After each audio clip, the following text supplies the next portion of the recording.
Today I'm going to do the nigh impossible and try to make sense of the time travel in 1998's Lost in Space movie. Now, a while back I did a backseat critique of the film as a request, and I spent half the time watching the film and a bunch of the vlog trying to make sense of it. And I did, a couple of days later. Shut up, I'm not sad.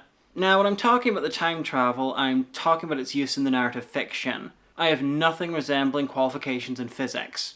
Anyway, in case you've not seen the film, here's the backstory until we get to the time travel stuff. It's the future, the world is doomed, and humanity is building a hyperdrive gateway thing to colonize another planet. A ship containing the Robinson family is sent to oversee the construction of the other gate at the other planet. Because of Gary Oldman playing the Master and the Son, they have to activate the ship's hyperdrive without a gate, which will send them anywhere in the galaxy, and they end up in an unmapped system.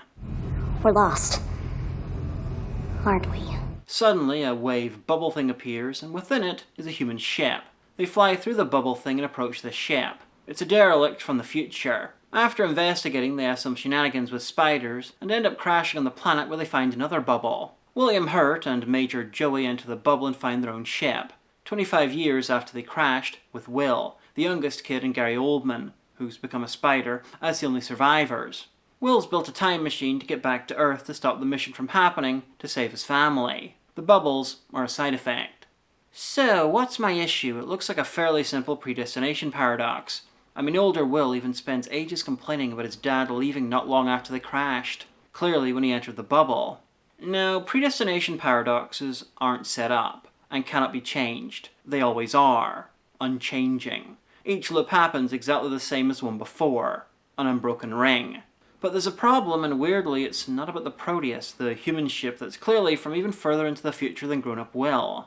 Why? Because if it's a predestination paradox, all the points are equal and unchanging. The past causes the future, which causes the past. No, the problem is just obvious enough to go unnoticed.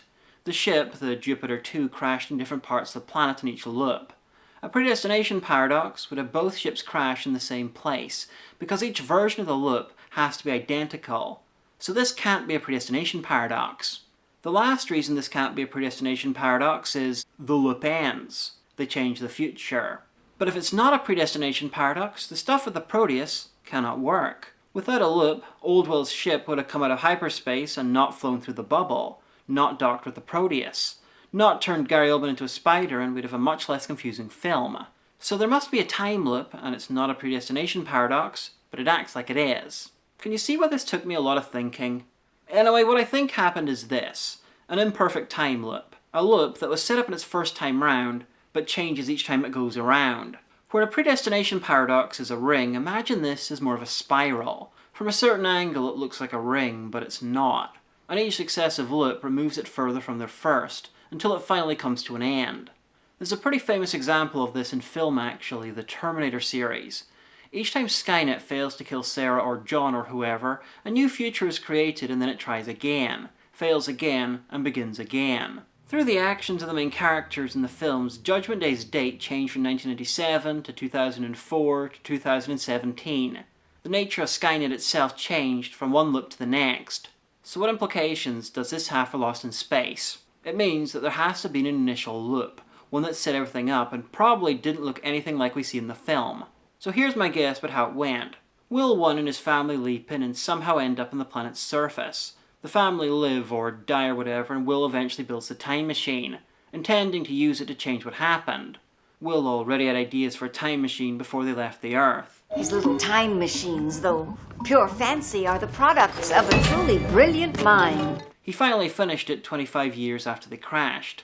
As a side effect, it created bubbles 25 years before and after when he turned it on. So now we have 3 time periods. Just after the Jupiter 2 hyperdrive's in at 0, when Will turns the machine on at 25 years, and the Proteus at 50. At 0, the Jupiter 2 arrives again, and flies through the bubble, creating a divergence from the original timeline and the first loop. They find themselves 50 years in the future with the Proteus, and the story continues as it does in the film. They crash, and William Hurt and Major Joey investigate a nearby time bubble, meeting the original grown-up Will and maybe themselves, creating a paradox that destroys the bubble, erasing everything and everyone inside it from history, as they've been supplanted by the second version, including the kid that will grow up to be Old Will. As they were inside the bubble, the second version's dad and Major Joey were deleted as well. What was it you said? I'm coming back, Will. I promise. You promised. Old Will, like his predecessor, already had ideas for a time machine, but the bubble probably inspired him to work on it to try and save his family by building his own time machine. In the movie, young Will even points out the similarities between the bubbles and his own ideas for a time machine. This kind of phenomenon could only be produced naturally. No, that bubble's exactly the kind of side effect I predicted my time machine would do. Anyway, Gary Oldman spiders around and kills the rest of Will's family while Will works on his time machine.